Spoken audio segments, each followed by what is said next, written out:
For those of you who know me, I keep gasoline and matches in my back pocket. I don't mind burning a bridge and will never look back. Welcome to the Jackie Ray Show. Welcome back to the 2025 season of the Jackie Ray Show. I am your host, Jackie Ray. For those of you who are expecting this podcast in January, I got to tell you, a lot's been going on. Actually, I don't have to tell you. You know that. And for me, as a journalist, there were some questions that I had to ask myself. Did I want to really bombard you with all of the craziness that's coming out of the White House, or did I want to continue in the format that I've been doing? And ultimately, I also had to take care of my mental peace, because as a journalist, I think we are bombarded with this information. And so now it's become a fact-finding mission on a lot of things. And so it's just been a lot. So I want to lead with that. Wherever you are in this world, wherever you are hearing this podcast, please make sure you are taking care of yourself mentally, emotionally, and spiritually. So, and then at the end of the day, I decided I'm just going to do the same thing I've always done. I'm going to talk about things that I think are important to the community that I serve. And like it or not, our felon in chief, Donald Trump, is impacting all of us. And for me, one of the things that I have struggled with is understanding the why. I am one of these people. I know people say we should agree to disagree. I am not one of those people when it comes to if you voted for Donald J. Trump. Because for me, in order for you to do that, you had to either lean into your hate or you had to lean into your ignorance. And either way, both are dangerous for me. And those are non-negotiables. So I have cut off people and I feel good about that. Sorry. For those of you who know me, I keep gasoline and matches in my back pocket. I don't mind burning a bridge and will never look back, because that's just who I am as a person. I think things through. I'm very logical in that way. And so at the end of the day, I'm never going to align myself with somebody I can't trust. And if you voted against women, if you voted against Black people, if you voted against old people making sure they can get their medication, if you voted so I have to pay higher taxes while people make $300,000 or more, listen, you cannot be trusted. Even if you voted for that based on ignorance, and Donald Trump telling you that the $6 eggs, which are now $9 here in Long Beach, by the way, that those are going to be cheaper. It's just not logical to think that. So I do want to break down a few things that I see that I think maybe people did not know about. Want to talk about some things that I've talked about on the Mo Kelly show, and really just kind of surface dive on this Donald Trump situation. So first and foremost, none of likely, unless you're part of the 1%, and I just don't think this is a podcast for the 1%, you're in trouble. And I know people are protesting across this nation, and that is fine, and you should do that. But it's interesting to me that a lot of these people are newly reformed people. They're starting to see that what we told them was actually true. And that's, I don't know, that just rubs me the wrong way. I will say this. I've gone to a few of these protests, specifically here in Long Beach, California. And I want to shout out Black women, because when y'all said you was going to sit this one out, you have not been present. And I love that. I love that for us, because at the end of the day, again, it's about protecting your mental peace. And once you have that kind of heart for activism and the heart for the community, we stay on the front line. Sit this one out. This is not your fight. You didn't make this mess. Don't try to fix it. You need to figure out a way to protect you and yours. And that's pretty much my message for everyone. But of course, specifically Black people, I think we have leaned in. I've always said that the Democratic Party, the Republican Party are two sides of the same coin. One coin is just really dirty right now. And it's problematic in a lot of different ways. But at the end of the day, the only answer for the Black community is the Black community. So I encourage you to circle the wagons. I encourage you to look outside of your city. What I've been finding in my research, and I haven't taken a deep enough dive to talk about that on this podcast, but I very much intend to have an episode where I kind of tell you some of my findings. But there are programs right now. Who knows how long these programs will last? But there are programs that if you can move maybe an hour outside the city, you can get land. And then I've found a lot of manufactured homes that are absolutely gorgeous and affordable, that you can literally gather like 10 friends and make your own community for probably what your salary is right now. It's not exponentially higher. So I'm going to do a deeper dive on that, and I'm going to present that later. But I would like you to start thinking outside of the box. And what we need more than anything is community. How can we gravitate towards each other? How can we be in numbers in the same community? Here in Long Beach and Denver, where I'm from, we really don't have Black communities. Figure out a way to commune with each other. That's first and foremost. But I do want to talk about a few things. Number one, where I really want you to focus is where you can get your information. So I'm going to let you know the people that I follow. The first person is V from Under the Desk News. She's amazing. I don't know if she sleeps though, because she's constantly giving you information. The second is Aaron Parnas from the Parnas Perspective. Now, if you subscribe to his Substack, go ahead and donate, because when I tell you there is a lot of information that he is pouring out to you, it's a lot, and it's great information. He is an independent journalist and an attorney, so he has a great perspective on the legalities of a lot of things that are coming out of the White House. So I very much encourage you to follow him. And then last but not least is going to be D.L. Hughley. Now, he is not a journalist per se, but he does reshare a lot of things that journalists are following and that they are talking about. So it'll give you an opportunity to do your own research, and that's going to be key. As you do your own research, I would encourage you to dive deep. And when I say that, when you go and Google pops up, don't rely on the first 3, 4, 5, maybe even 6 sources, because what I have noticed as I'm starting to research things is Google is making sure that the conservative news outlets or the conservative sites or anything that is pro-Trump is at the very, very top.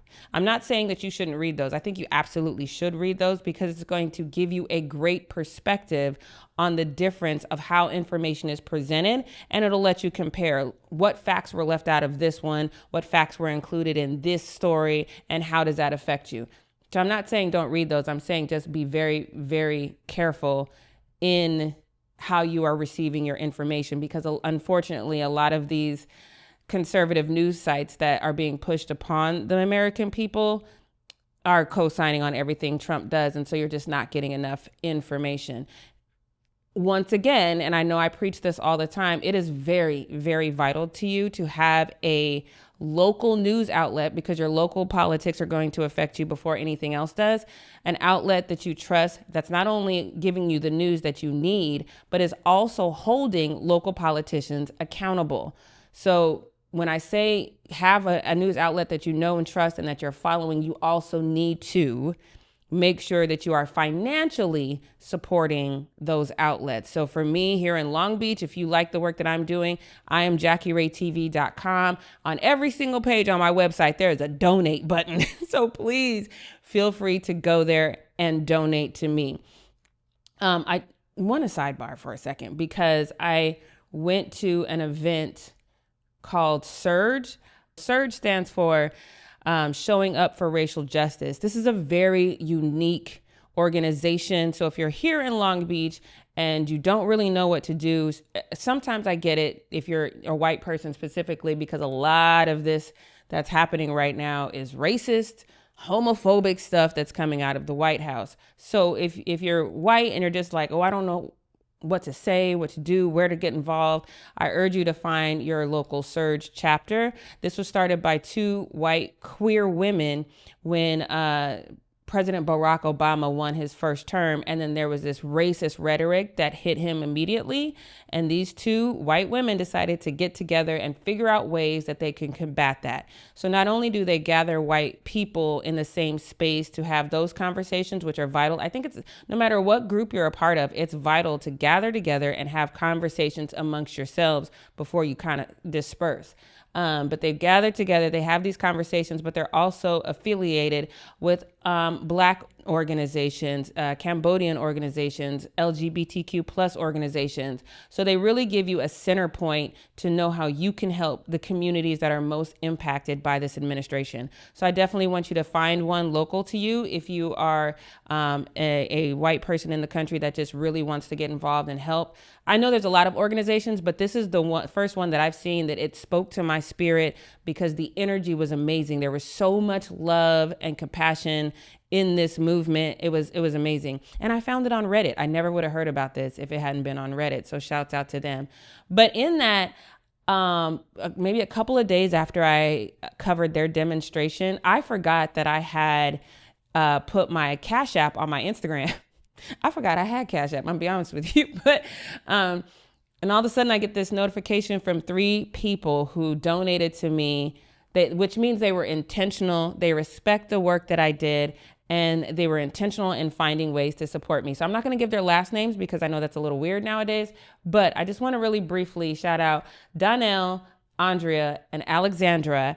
On WhatsApp, I could see that all 3 of them, and none of them are Black. I do a lot of work in the Black community. So it just really blessed my spirit to know that these people who met me just randomly really loved what I'm doing and my intentionality with getting you the information you need. So also want to shout out Jerlene. Jerlene has also contributed financially to the Jackie Ray TV and everything that I'm doing. So make sure you support your local journalists. I'm also part of lbwatchdog.com, so you can go and support us there. That website is kind of like mine. There's ways all over that website that you can donate. So please do that as well. Okay, so in this climate, I think a lot of people are saying things. Everyone's on edge. And first of all, I'm not edge shaming because that's just the time we live in right now. It's everyone is on edge for whatever reason. You know, sometimes when you see people marching down the street, you kind of look like, do we have Nazis now? Because it's a different time for us. And so I think that sometimes people might react. So this is a lesson that I have to learn, because I am very much the person that, once you pass 25, I shouldn't have to walk you down certain roads. You should know how to get there. So I think we have to learn how to give each other grace. I'm preaching to the choir right now, because again, sometimes that's a struggle for me. But I saw D.L. Hughley, and I know I just recommended him to you guys, but I saw him say that when Trevor Noah asked the question, I wonder if pushing towards integration in the Black community in America was the right thing to do. That may be the stupidest thing I've ever. And first off, I've heard enough from South Africans this year. That's enough. I'm like, between Elon Musk and Trevor, I don't need to hear about race from 2 dudes from South Africa. I heard enough. Jamil Hill said, she kind of sugarcoated a little bit more and said, the reason why we had to do that is because it wasn't separate and equal. We didn't have the same equalities when it comes to schooling, housing, investments in our cities, as far as like the paving of the roads, public spaces, things of that nature. We didn't have that. And I found that to be an interesting statement, because that's one of the things that I've been reporting on since I've been in Long Beach. We still don't have that, just so you know. But it was an interesting statement that she made. Now, if you've been following me long enough, and the reason why I'm bringing this up is because I thought if anybody goes back far enough, they're going to be like, Jackie Ray said the same thing I did, and I still mean that. I think that aside from slavery, organized religion and integration were the worst 2 things to happen to the Black community. We will explore organized religion on another day. But today we're going to focus on integration, because when integration happened, we had our own barbershops, beauty salons, grocery stores, banks, schools, everything. We had our own communities. Our dollars were circulating within our communities. And guess what we learned to do? Depend on and trust one another. So we didn't have this confusion as to who we were. We didn't have this confusion about how we needed to move. We could have a difference of opinions on certain things, but at the end of the day, we were a community. And so now we have phrases like, oh, we're not a monolith. First of all, I hate that phrase, because that implies that, yes, we are all different. We all have different ideologies and thought processes, but if it negates the fact that we all have a shared experience if you are Black and living in America.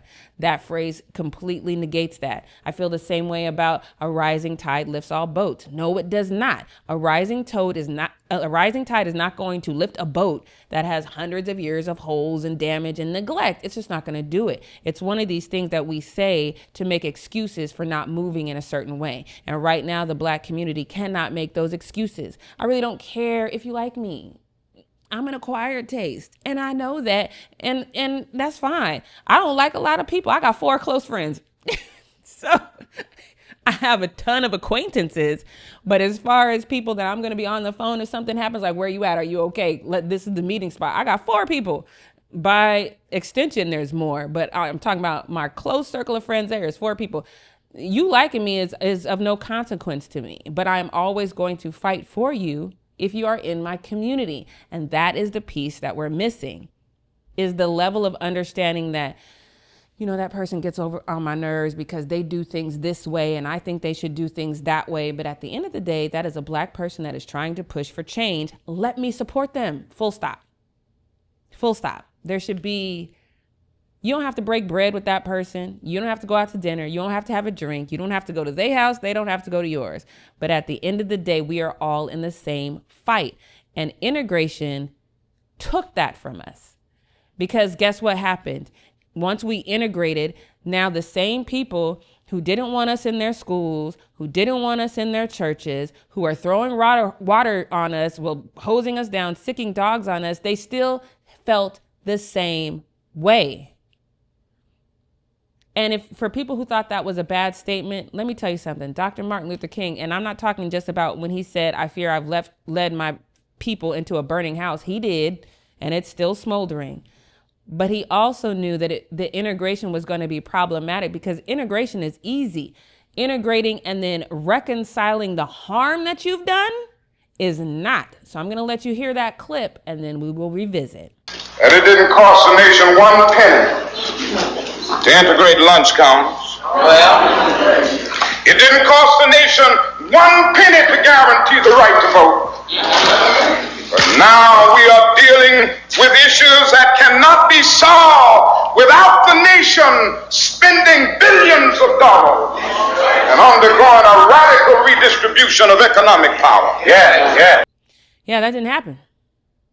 That didn't happen. And let me tell you something. There's a saying that I came to know and love last year where it says Black faces in high spaces is not going to save us. The system is designed to run the way it's been running despite who is in office. And we know that here in Long Beach better than I think a lot of people. We have a predominantly Black city council, but let me tell you something. One thing, and I know I'm about to trigger a lot of people if you live in Long Beach. I like Robert Garcia. I know a lot of people don't, but I'm going to tell you why I liked him. He is a gay man. And that man represented for gay people. He did things to make life better for gay people. There was no question that if he could find a way to help his own, he was going to do that. And guess what? By doing that, it made our community more embracing, more loving. And now it's just second nature here in Long Beach. I think he helped build that culture in a lot of ways. But we have Black people in Long Beach in our city council that they struggle. I don't know what that is. I think it's an assimilated mindset. I think that integration really assimilated our minds in a way that we know that just saying, hey, this Black people, that's why I don't call myself a person of color and I get offended. Now, I will correct you, like you as a person of color. No, I'm a Black person, because the second you implement the person of color category, now you can dumb down my Blackness. You can water it down. And instead of saying we did something for Black people, you can say, oh, but look, well, we did all this for the Cambodian community, the Mexican community. You can't call us racist. Meanwhile, Black people are still being completely neglected. People are calculated. Words matter. And when you suddenly see a new phrase, just know that that's intentional in some way. And so we have struggled. And one of the things that I thought was just kind of a dog and pony show, if you will, was during Black History Month. Now we're wrapping that up, but on February 6th, Long Beach City College, the kids there, man, shout out to the young people at Long Beach City College, Cal State Long Beach, because all the high schools around here, when they ready to move, listen, they don't need your approval. They are going to do what they are going to do. And they always tend to lead in a way that says, hey, we know what the grown folks over there is doing is not quite right. So we're going to go ahead and do this over here. Shout out to the young people. I don't think that they should still have to be fighting that fight, because I think we should have done better. But that's a story also for another day. But they lifted up the Pan-African flag in honor of Black History Month on February 6th. Those are the kids. On February 18th, the adults. and Long Beach City Council decided to raise the Pan-African flag. And one of the things I found interesting about that is during that presentation, our mayor, Rex Richardson, he laughed and said, ha, ha, ha, ha. I told her it's the 18th. We better get this up because Black History Month is already almost over.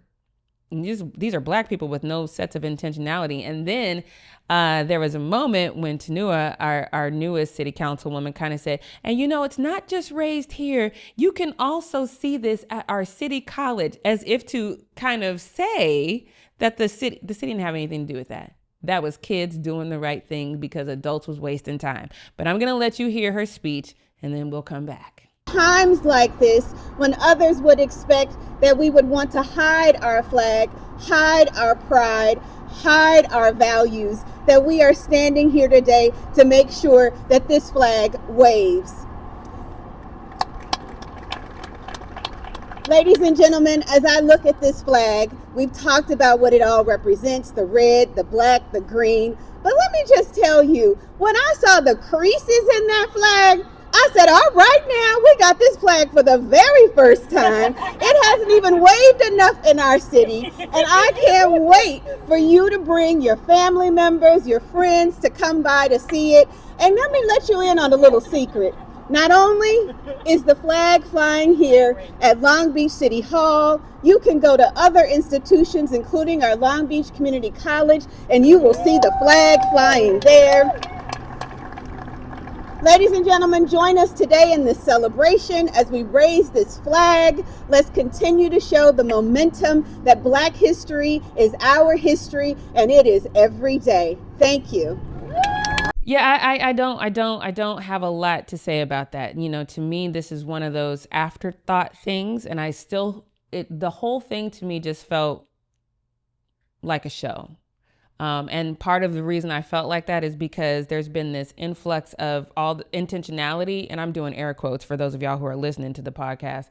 Intentionality about Black people. And part of that is because of Anthony Holmes and him creating the Long Beach Against Anti-Blackness. Now, he had a demonstration on February 4th at City Council, and there was a lot that came out of that. Dana with the Long Beach Black Workers Hub, she spoke at the demonstration and inside City Council. A young lady named Brandy, she spoke outside and talked about how evictions impact Black women. I'm going to let you hear from both of them really quickly, and then we'll come back. We are here because justice, safety, and wellness for Black residents of Long Beach are not abstract concepts. They are our rights. There is no need to reinvent the wheel, people. Instead, we must come together, educate ourselves on what's already available, and enforce our rights to accountability and action. At the Long Beach Black Workers Center, we are standing for economic justice. We are standing for Black workers. We stand for access, pathways, and protection that ensures Black families thrive in any economy. So that was Dana, and now this is Brandy, who really works with housing and things of that nature. So let's hear from her. 61% of Black renters pay more than 30% of their income towards rent. Black women are the most vulnerable when it comes to evictions. That means that 2 in 5 Black women find it challenging to pay for basic expenses. And 4 in 10 Black women said that racism and discrimination have limited their income and earning capacity here. Because of our city's history and lack of holistic investment, home ownership and generational wealth building are out of reach for most Black residents here. It's a long time running joke about friends and family moving to Lancaster or to Las Vegas because they can no longer afford to live here. And then finally, Anthony. Now, Anthony was the organizer of this, and I thought he did great for his first demonstration and his first attempt at really leading this movement that he's doing. He's going to be back on the show in March with him and his attorney as we start talking about what discrimination looks like legally and what is that costing the taxpayers who are having to pay out these settlements that Long Beach is known for. But I was proud of him. I was also very proud of him for bringing to light something that Mayor Rex Richardson said in the dark. Now, listen, I was raised by an old school Southern Black woman. She said, whatever you do in the dark, you should be prepared for it to come into light. I know a lot of people say, what you do in the... No, my mom used to always say, be prepared for what you do in the dark to come to light. So Anthony got up there and he said something in public that Rex had said to him in private, and the elders were offended by that. But let me let you hear what he said. Mayor Rex, August 9th, remember me and you had that conversation underground City Hall parking lot when I told you that our people, the community leaders said, you not for us? What you tell me? Fuck them niggas. They didn't help me get here. Well, they here tonight. In a class action lawsuit, people here tonight too. So all y'all look at them and I want you to tell them what you told me. Black lives matter and we ain't taking no more. You need to fire Tom Monica ass right now. I have absolutely no notes on that. 10 out of 10. Because again, especially now let's go to what did Spider-Man's uncle say? To whom much is given, much is required. And if you are standing in a position, this is why it baffles me, is because we talk about as Black people, we should strive to have a seat at the table. But here we are. We have several people with seats at the table. I would love for you to tell me how that has impacted the Black community in Long Beach since I've been here in 2021. If this is, because at the end of the day, especially when you're talking about politicians, and Rex has said this over and over, he goes, yes, we need to push this work to our nonprofits, which again, goes back to what I'm saying. We can't count on any politician to do anything that's right by us. We need to do that. So I don't want to say that I agree with that, but that's what I have seen. So I understand that he's saying, yeah, we ain't gonna do that. Y'all need to figure that out. Now we can help point people in the right direction, but the city has failed us on every turn in Long Beach. I realize it's only February. Maybe things will turn around. Maybe the light bulb will go off now that we have a racist convicted felon in office, that now you need to be more intentional when it comes to the Black community. But I don't believe that. But we will see. That's all I have for right now. I just wanted to come. I know I said this was going to be short and quick in my head, but it's a little longer than I thought it would be. But next week, I'm going to have Khalil Salim Sr. on the show. His son was killed in Silverado Park here in Long Beach a few years ago, and now he is going through a trial process to see if the two young men, the driver and the shooter, can be tried as adults or if they will be tried as juveniles. So I'm going to have him on the show, talk about what he's been going through, how he's processed the grief and where we are in the case. And then we're going to have that. And then the following week, we will have Anthony Holmes and his attorney on the show. So make sure you stay tuned, subscribe. Please go to my page, JackieRayTV.com, and donate at will. You can donate as much or as little as you want to, but all would be appreciated. And remember, life is very, very short, so make it good. We'll see you next time.